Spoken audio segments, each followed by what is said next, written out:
This is a farting ninja, which is basically a toy, and it's got a light sensor in the front. When the light sensor is disturbed, it detects movement in the vicinity by the modulation of light. It lets rip with a fart. And this was extremely embarrassing to buy in the shop because the display stand, someone had pulled all the little tabs out the back of it. So as you went up to the stand, it just farted continually. Every single one of them was farting. It was really noisy. So I got one, ended up giving it to June, so I got another one. But really embarrassing in the shop because it just kept doing it all the way through the shop. And then I put it in the bag thinking, well, if I put it in the bag, it's going to block the light from it and it's not going to be audible. But no, it was farting the bag out in the street as well. So I took it out of the packaging. There is a switch. This is good to know. Let's open it up. So I'm expecting the circuitry on the side to be the LDR and either just one chip doing everything or most likely a little bit of extra circuitry for that light-dependent resistor to detect the modulation of intensity. Let's get the batteries out of it. Peace and quiet shall descend. I wonder if it can be amplified. What type of screws are these? Oh, they're triangular screws. Why? They've put tamper-proof screws in here, but not in the actual battery compartment. Hold on. Is my triangular screwdriver even going to fit in here? This looks too big, but I could be wrong. No, I'm not. Almost. Oh, let's try it. Let's use brute force against it and see if it still manages to mate and get the screws out. Oh, this is promising. This is promising. What about the other side? Yes, it's going in. They had more or less sold out, except there were a few left in the bench. I think the biggest thing was on the display, but I think the biggest thing was people are probably embarrassed buying them because they are so absolutely embarrassing. Is there another screw here that I don't know about? These ones are out. Is there anything hidden? I think this may be glued shut as well. This may be destructive. My farting ninja may be about to die. Oh, splintering, cracking noises. It's kind of coming apart.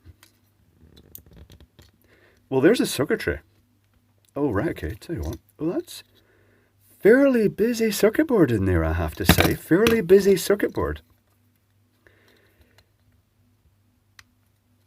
The thing is glued at the end. That's the problem, right? Tell you what, I'm just going to pause momentarily while I open this because it's going to make a very loud crunching noise. No, what the heck? I'll just go for it. This is where I found out there was another screw. Actually, I've just kind of snapped its head off. Oh well. It's out now. Right. Well, there's the blob chip. Oh, with an option for another chip. There is a screw. Oh, that's triangular as well. Good lord, they've been using lots of triangular screws in here. Maybe they just prefer triangular screws, or they had an excess of them. Here we go. There's the little light sensor poking out the front. Right, tell you what, I'm going to take a picture of this and I'll reverse engineer it so we can explore it and see if it's hackable in any way. One moment, please. Okay, before going any further, I decided to check the impedance of the speaker. I was expected to be quite high, but it's low. It's about 8 ohms.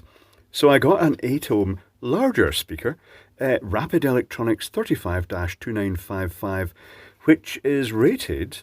what is it rated? 20 watt.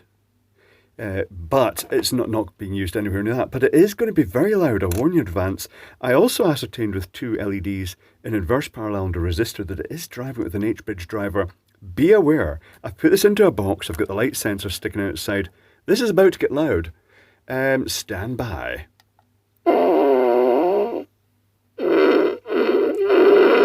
Much louder.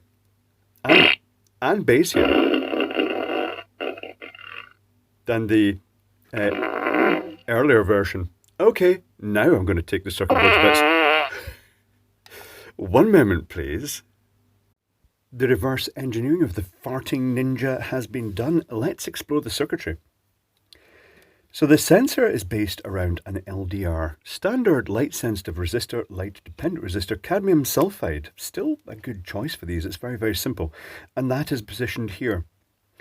The power comes on and there's a resistor that forms a potential divider with that. Then there's a capacitor that couples the modulated output that it sees from the light in the room to a transistor, which modulates it, and then there's a bit of filtering, and then a second transistor that then triggers the chip. This 8-pin outline is an emulation of what's in here. They've obviously got the option of using the chip or the blob. In the vicinity of each of those, they've got a little decoupling capacitor, and then the output on these two orange pins here, or these two orange pads here, is going to the speaker. That's it. It doesn't seem too complicated. It's more or less what I was expecting. Here's the schematic that is going to make a lot more sense. There's the 3 button cells. There's the switch. There's the potential divider based in the LDR. And what that means is that because the LDR has a little bit of black heat shrink sleeving over it, which has been shrunk down to create a tunnel, it can just see a small patch of light ahead of it. And when someone walks in front, it causes that light level to modulate up and down. And because it's forming a potential divider of this 51K resistor, it means the voltage on this end of the capacitor, a tantalum capacitor, wavers up and down with the disturbance. This transistor is a PNP transistor, which means it's connected, it pulls to the positive rail, but to turn it on, its base pulls negative. So in this instance, they've got a very high value resistor, 20 megohm, just to very gently bias it to keep it almost just turning on, so that slight undulation that's coupled across that is amplified by this transistor. That transistor then switches this resistor, which creates another effectively a potential divider, which is going to the base of this transistor, which is the one that's signaling to the chip. And there's a bit of filtering here to remove excess noise, I suppose probably 50 hertz or 60 hertz flicker. Effectively that would be 100 120 hertz flicker, but there is a filtering capacitor here, and when it detects enough of a disturbance, it turns this transistor on, pulls this end of the capacitor up to positive, putting a slight positive charge on the capacitor. I guess it's because if this is a microcontroller, it may normally sleep, and it means that just holds it long enough that can actually see that something has happened there. But this capacitor basically just extends it and makes it easier for the chip to detect it. The chip has a couple of decoupling capacitors in series. They're in parallel with it. They are needed because if you turn the voltage up too high in this, the spikiness of the current through the speaker actually causes the chip to crash. But then it drives the speaker directly. And I'm wondering if it's actually just a microcontroller driving it in the logic pins. I was expecting something quite complicated, but when I scoped it, if this is the sort of main line here, it was a series of positive going spikes, then negative going spikes. Not sure why. Maybe just to control amplitude. I should really have spent some more time in the oscilloscope and actually recorded a full fart and then scrolled all the way along it, but I didn't do that. It does mean that the output, either of the outputs, is effectively going positive and negative, so they could be used to drive a transistor on their own for extra mega amplification, but it's not too bad as it is with just this. I think the fart sound just lends itself well to a series of spikes and pulses, so someone somewhere has written complex software routines to create farting noises. What a exciting job.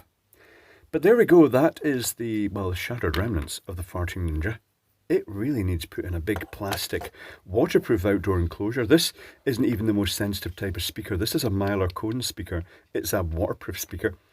With a paper cone speaker, it would be even louder. And it's quite interesting that it drives just 8 ohm. You could make that solar powered. You could put it in a tree. It could fart every time someone walked past. That'd be quite funny.